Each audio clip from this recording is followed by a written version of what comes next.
Okay guys, Fortnite has done it again. Waiting in queue. Now, I don't know if this is for an update or what, but as of right now, this is getting kind of annoying because to me it happens at least once a week. I don't know if any of you guys are noticing the same problem, but it really is kind of getting annoying. And I'm still gonna play the game because I don't know if it's for an update or maybe patching a bug, because there could be quite a few bugs in here, like the under the map glitch.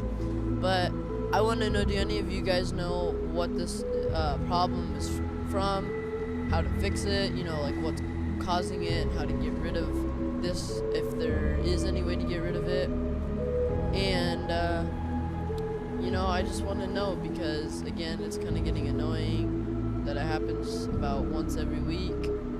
But on that note, let me know if you guys know, and if not, it's fine.